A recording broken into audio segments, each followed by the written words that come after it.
Welcome back. Today on the Woodgrafter we're setting up the Axminster AT260SPT Spiral Cut Planner Thicknesser. If that sounds good, stick around.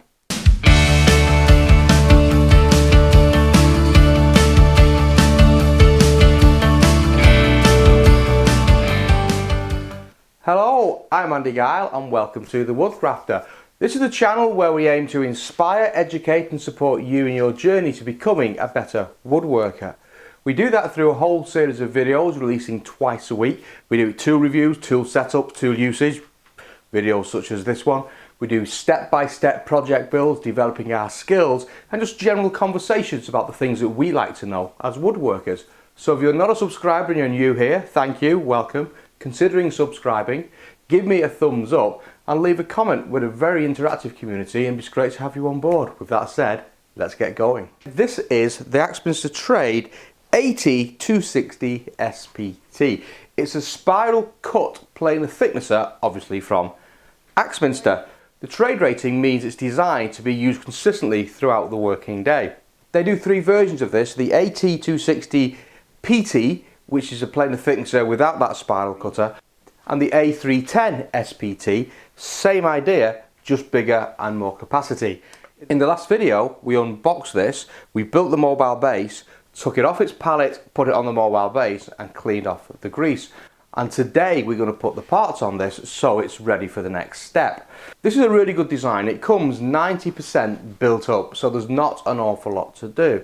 I have already gone ahead and set this up so I know what I'm doing off camera. And it only took about 10 to 15 minutes from the unboxing to actually putting the first piece of wood through it. So 90% claim of pre-assembly is actually pretty accurate. So these are all the parts that came in that cardboard box that we looked at the other day. We have the blade guard, we have the fence assembly, 2 parts and some screws and fittings for that.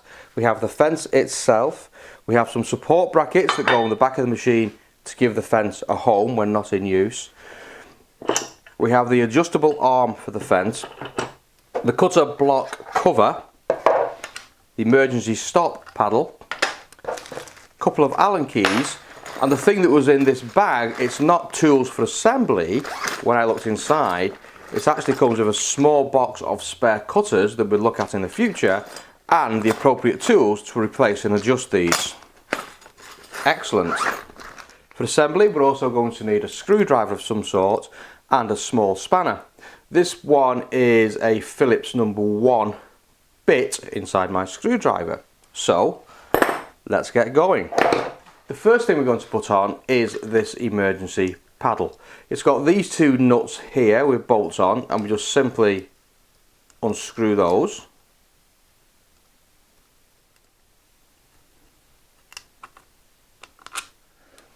Put the nut on the back, tighten it down.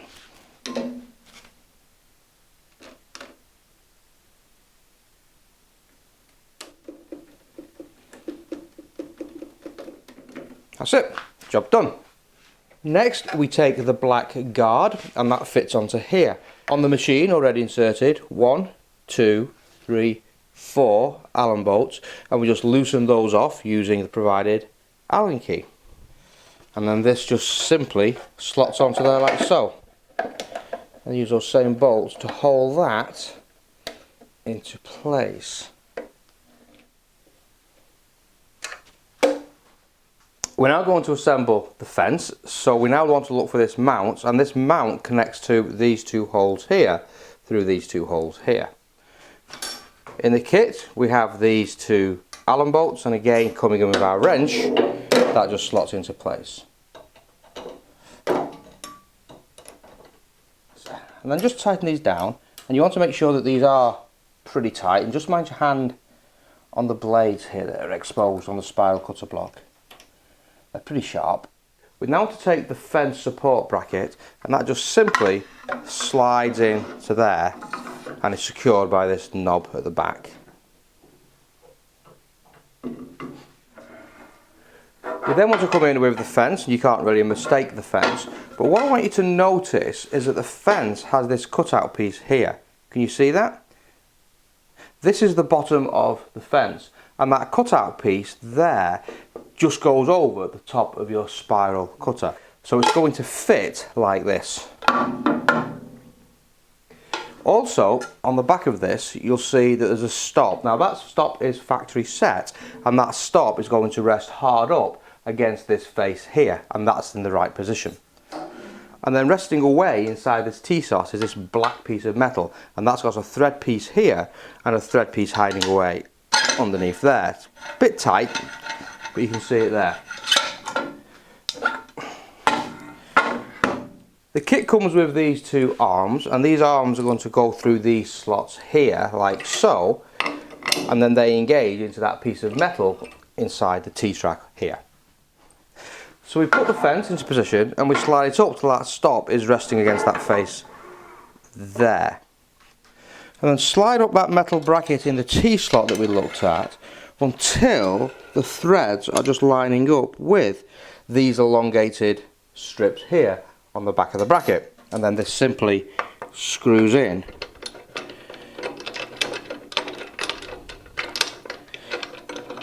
like so. Now this one's a bit harder because obviously this assembly is in the way, and the instructions say that you can take off this lever if you wish and disassemble it, so it makes it easier. But although it's tricky, it's doable without doing that. The way this works, this is a spring-loaded latch, and that can pull up and rotate without rotating the nut. And although it's tricky, we can use that to our advantage.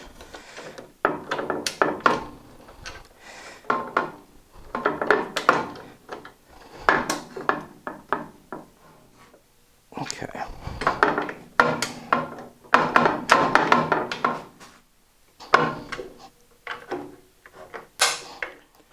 So we're then going to look at the adjustment arm, and this is the arm that gives us the blade guard cover. On the end it comes with this long bolt. So we undo that bolt, but just leave it into the bracket, but make sure you don't lose the nut. On this table here, the table that's near your emergency stop, there's a pre-drilled hole here, and there's a small pivot point there. That's what you're looking for. On the back of the arm, there's a hole there, and there's a bolt. That hole goes over the pivot point, and that bolt goes into that arm. And it's threaded,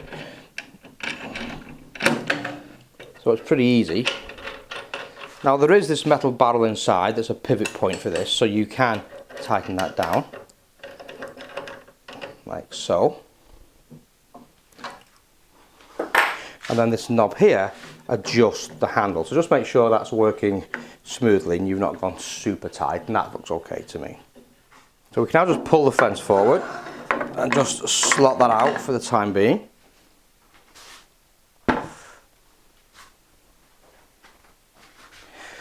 And then taking this knob here, pull that knob back towards you and up, and that allows you to lift this table.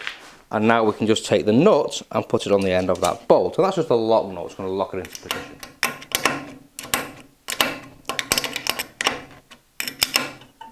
And lock that down.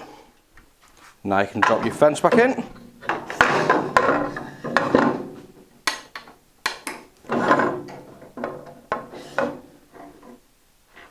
And now we're just looking for the blade guard, and that just simply slides into this housing here, like so. And that's pretty much it. One more job to do. We're now at the back of the machine, and can you see these? 1, 2, 3, 4 black nuts. Now this bracket is for holding the fence assembly when it's not in use. And there's 2 key slots on the back, and those key slots simply slot on.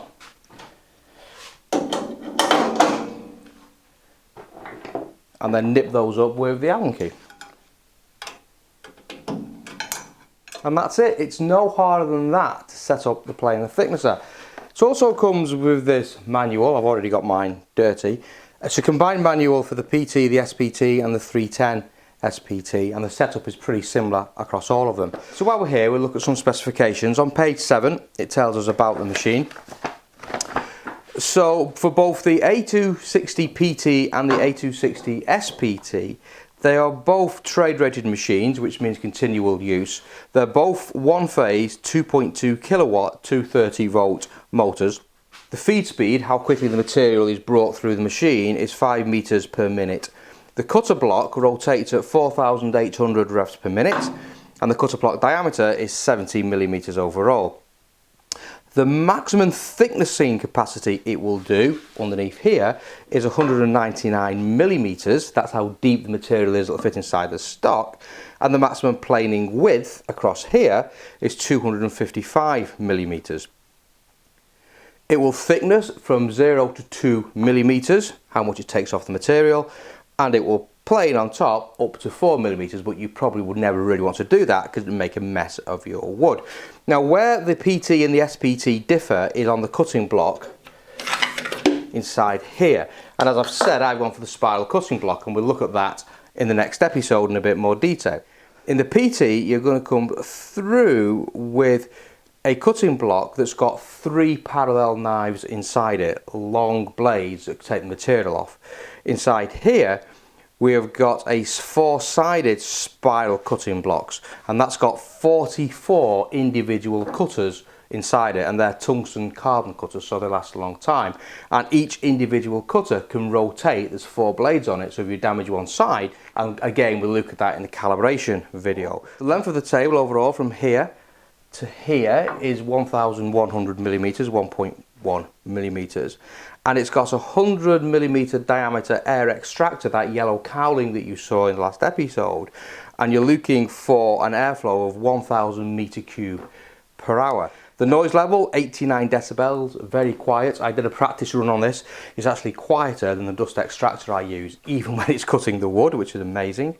And the thing I wanted to know before I bought it is how high is the table. So the table stands at 835 millimeters. Front to back, it's going to be about 840 millimeters, allowing for the overhang of the fence. And that's one thing to notice. If you're thinking of buying this and it pushes against the wall so it's out of the way, that's not going to work. The back of the fence has that long bracket that we saw, and with the fence all the way back, so you've got maximum cutting capacity here, you're going to need 335 millimeters clearance at the back of this machine when you're in this position. So it will stand quite a long way from the wall, so make sure you've got that available in your workshop. We've got the thing set up and we've looked at the overall dimensions. In the next episode, we're going to calibrate this to make sure we get that pristine cut and take the first cut on this machine. I'll see you next time.